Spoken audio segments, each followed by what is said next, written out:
Bonjour, mon nom est Luc Lasselle. Mettez-vous sous la protection du Padre Pio.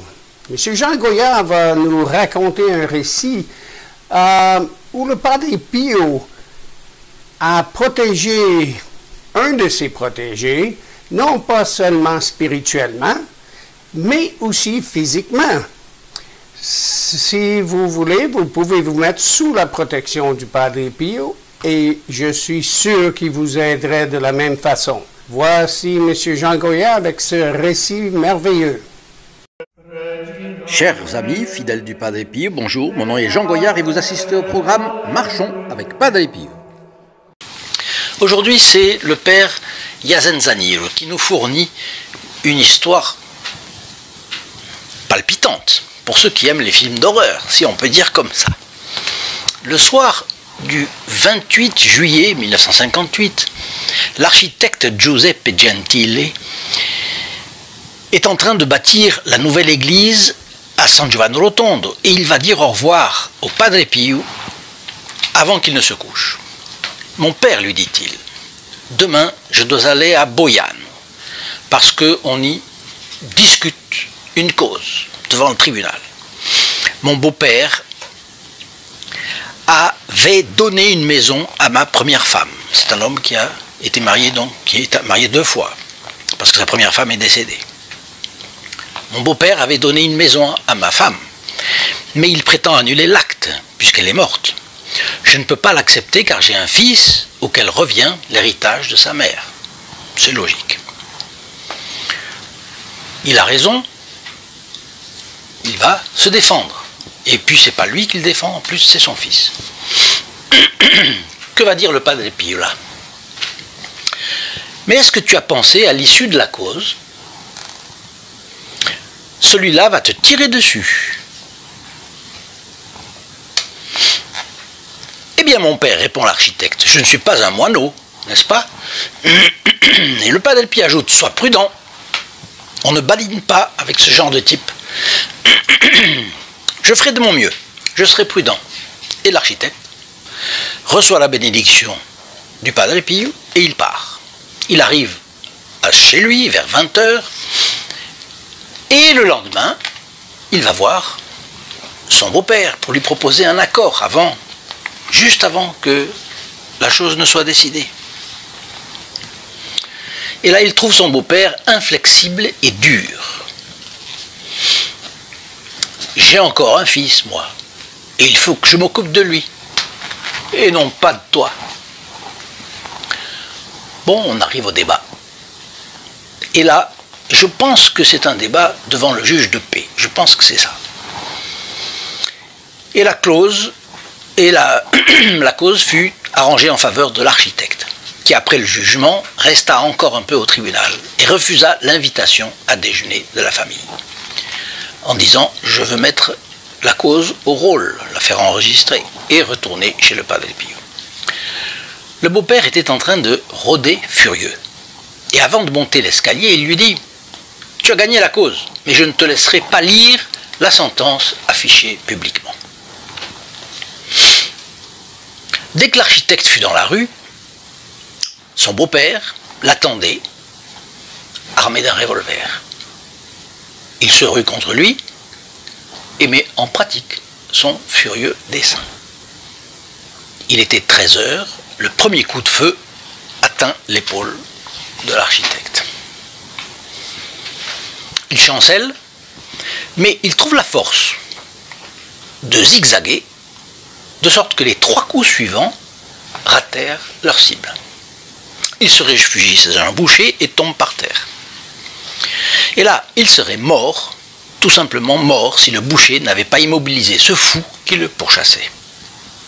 Amené à l'hôpital, il est opéré immédiatement, mais les médecins ne réussissent pas à trouver la balle qui l'a touché.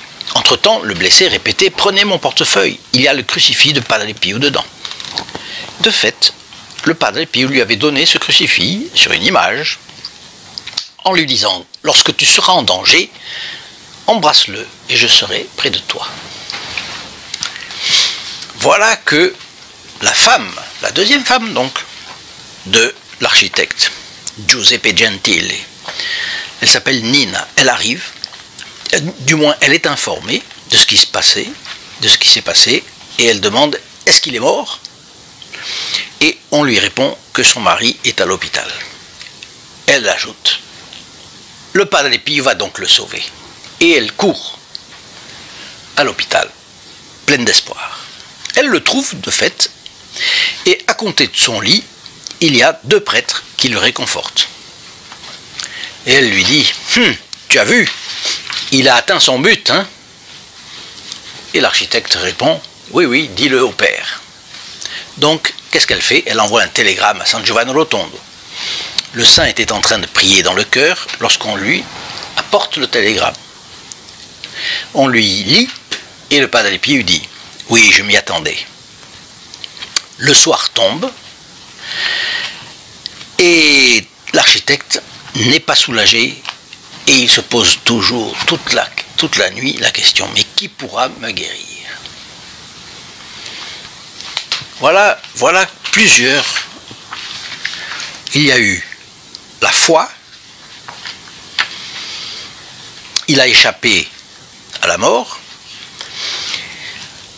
il a échappé à 3 coups de feu, un boucher l'a sauvé, ensuite il a encore confiance dans le Padre Pio puisqu'il disait dans mon portefeuille il y a ce crucifix que le Padre Pio m'a dit d'embrasser.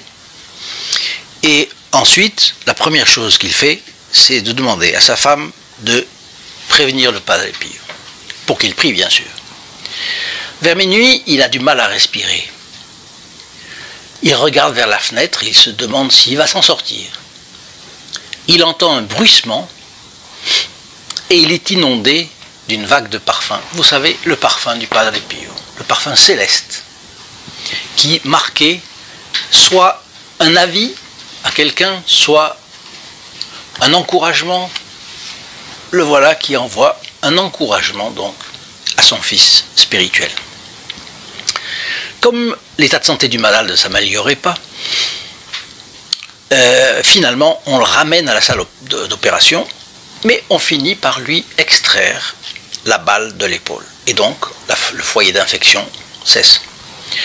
Le soir de la nouvelle opération, le Padre Pio, lui, disait à 2 frères qui étaient avec lui dans sa chambre, qui l'aidaient à se coucher, et voilà enfin cette épaule, je n'en pouvais plus.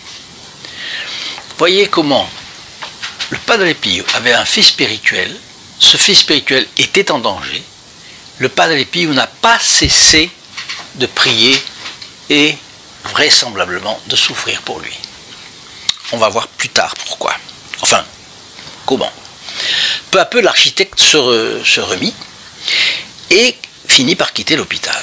De cet accident, il se souvenait surtout du terrible moment, au début, où il disait « Mais cette main qui me tirait d'un côté et qui me tirait de l'autre, afin que je puisse éviter les coups de feu, était-ce Padre Pio ou celle de l'ange gardien qu'il m'avait envoyé ?»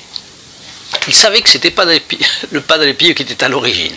Ou bien c'était le Padre Pio lui-même, ou bien l'ange gardien du Padre Pio, ou bien un ange qui avait été envoyé par le Padre Pio, ou son ange personnel. Voyez comme c'est. Quelques jours après l'attentat, le soir du 1er août, donc, le père supérieur du couvent et moi, c'est-à-dire le père Yazanzanil, qui a écrit ce livre, nous étions allés dans la chambre du Padre Pio qui s'était couché. C'était le père Carmelo Durante da Cesano et moi. Et on l'a rassuré sur l'état de son fils spirituel. Et ça, mon père, c'est pour que vous ne fassiez pas une autre nuit blanche par inquiétude. Et le Padre Pio, en faisant allusion à tous les soirs précédents, dit en souriant « Oh, pas seulement l'inquiétude.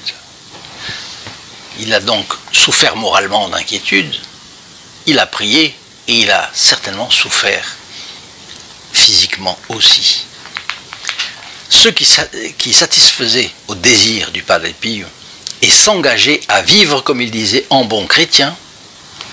Voilà, c'est ça la condition pour être fils spirituel du Padre Pio.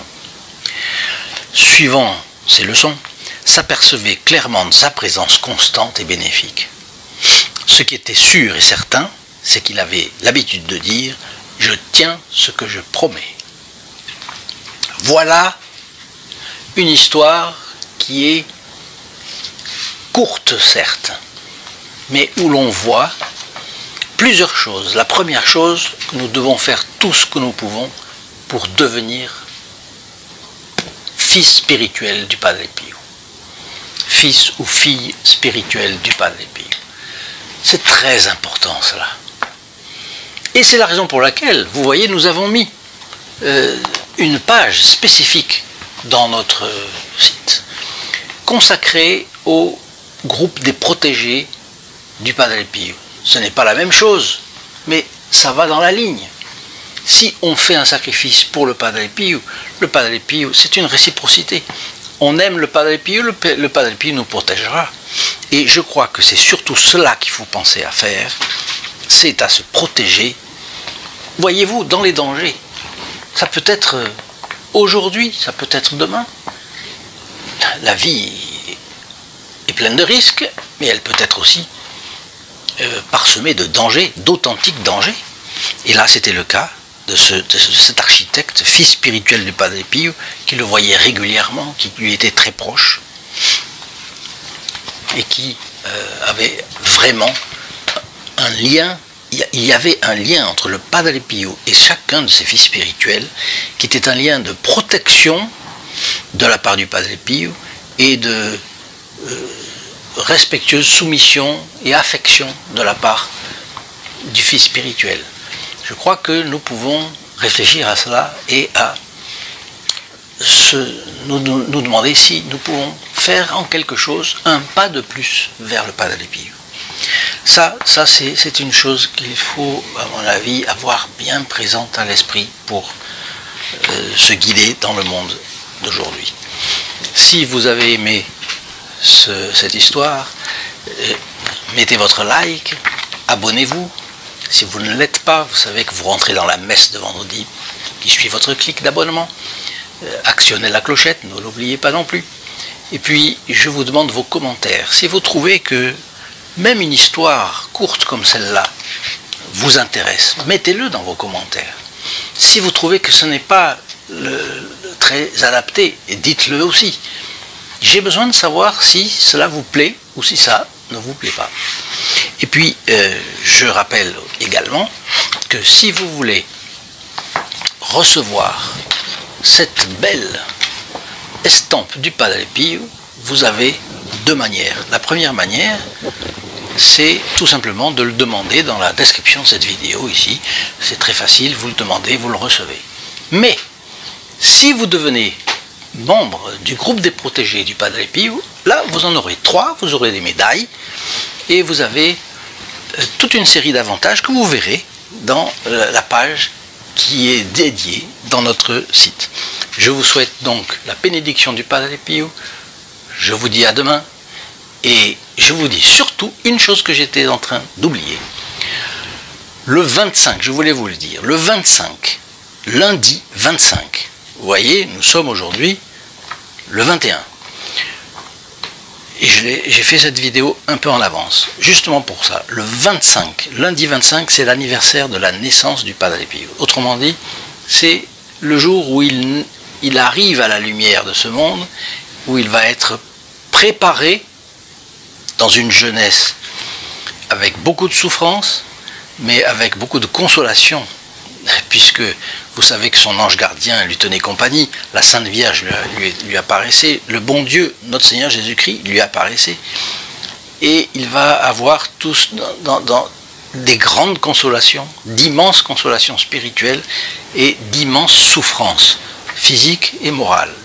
Donc cette préparation-là, cette jeunesse, qui va le préparer à sa vocation, à sa mission, c'est plus qu'une vocation, c'est une vraie mission qu'il a reçue, eh bien, tout dépend de cette de cette naissance-là.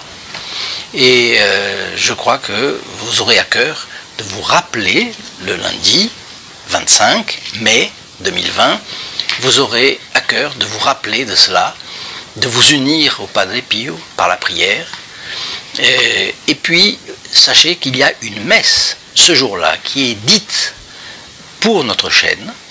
Et je suis sûr que si vous pouvez vous unir à cette messe par la prière, vous en serez content. Mais je suis sûr aussi que si vous pouvez vous faire un sacrifice de plus pour le Padre Pio, ce jour-là, vous serez encore plus certain de recevoir de la part du Padre Pio une consolation, une grâce peut-être même non pas du tout sensible, mais de toute façon une grâce qui vous aidera dans votre vie. Donc je vous souhaite une très bonne journée et à très bientôt. Au revoir. In nome del Padre, del Figliolo e dello Spirito Santo, e così sia. Sia lodato Gesù e Maria, oggi e